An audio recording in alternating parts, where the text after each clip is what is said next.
ஒரு நாள் விஜயநகரத்தில் ஒரு விசித்திரமான செய்தி பரவியது. ஒரு மனிதன் இருக்கிறான், அவன் எந்த சூழ்நிலையிலும் சிரிக்க மாட்டான். அதை கேட்ட மக்கள் எல்லோரும் ஆச்சரியப்பட்டார்கள். ஏனென்றால் சிரிப்பு இல்லாமல் மனிதன் எப்படி வாழ முடியும்? இந்த செய்தி மன்னர் கிருஷ்ணதேவராயரின் காதில் விழுந்தது. மன்னர் உடனே அந்த மனிதனை அரண்மனைக்கு வரச் சொல்லினார்.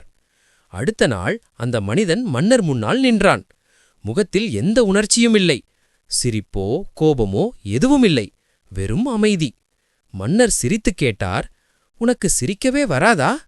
அவன் அமைதியாக சொன்னான், "அரசே, உலகத்தில் சிரிக்கத் தகுந்த எதுவுமில்லை." அந்த பதில் அனைவரையும் அதிர்ச்சியில் ஆழ்த்தியது.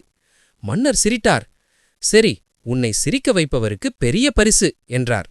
அமைச்சர்கள் ஒவ்வொருவராக முயற்சி செய்ய ஆரம்பித்தார்கள். ஒருவர் வந்து நகைச்சுவை கதைகள் சொன்னார். மற்றொருவர் வேடிக்கையான நடனமாடினார். சிலர் முகம் சுழித்து வேடிக்கை முகபாவனைகள் காட்டினார்கள். அரண்மனை முழுக்க சிரிப்பு ஓசை நிரம்பியது. ஆனால் அந்த மனிதன் மட்டும் அமைதியாக நின்றான். அவனுடைய முகத்தில் ஒரு சிந்த சிரிப்பும் இல்லை. நாள் முழுக்க முயற்சி நடந்தது. ஆனால் யாராலும் அவனை சிரிக்க வைக்க முடியவில்லை. மன்னர் சற்று சிந்தித்தார். அப்போது தெனாலிராமன் மெதுவாக முன்னே வந்தார். "அரசே, நான் ஒரு முயற்சி செய்யலாமா?" என்றார். மன்னர் சிரித்து, "தெனாலிராமா, நீ முயற்சி பண்ணு" என்றார். தெனாலிராமன் அந்த மனிதனை ஒரு நிமிடம் பார்த்தார். அவன் முகத்தை கவனமாக ஆய்வு செய்தார்.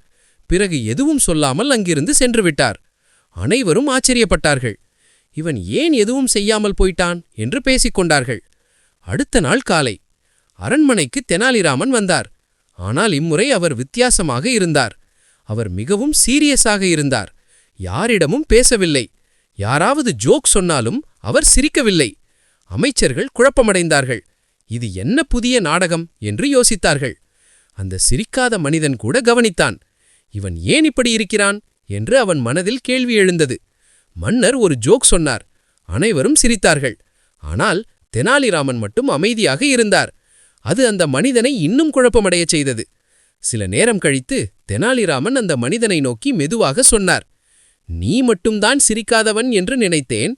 ஆனா இப்போ நான் கூட சிரிக்க மாட்டேன்." இதை கேட்ட அந்த மனிதன் திடீரென்று குழம்பிப் போனான். அவன் இதுவரை இப்படி சிந்தித்ததே இல்லை. சில நொடிகள் அமைதி. அவன் தெனாலிராமனை பார்த்தான். அவருடைய முகத்தை கவனமாக ஆய்வு செய்தார்.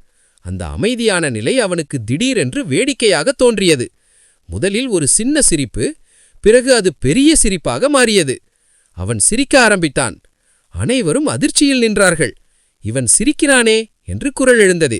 மன்னர் மகிழ்ச்சியுடன் கேட்டார், "தெனாலிராமா, இது எப்படி நடந்தது?" தெனாலிராமன் சிரித்தார். "அரசே, இவன் சிரிக்காததை ஒரு பெருமையாக நினைத்தான். அதை நான் அவனுக்கு மிரர் மாதிரி காட்டினேன். அவன் தன் செயலை தானே பார்த்தபோது அதுவே அவனுக்கு சிரிப்பாக மாறிவிட்டது." மன்னர் கைத்தட்டினார். "உன் புத்தி எப்போதும் புதுசாக இருக்கிறது" என்றார். அந்த மனிதன் வெக்கத்துடன் தலைகுனிந்தான். "அரசே, நான் தவறு செய்தேன். இப்போ எனக்கு புரிந்தது. சிரிப்பு வாழ்க்கையின் ஒரு பகுதி" என்றான்.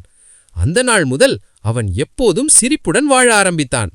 இந்த கதை சொல்லும் பாடம் என்னவென்றால், சில நேரங்களில் நாம் பெருமையாக நினைக்கும் விஷயங்கள் நமக்கே வேடிக்கையாக மாறிவிடும். மனிதன் சிரிக்கத் தெரிந்தால் வாழ்க்கை இன்னும் அழகாக மாறும்.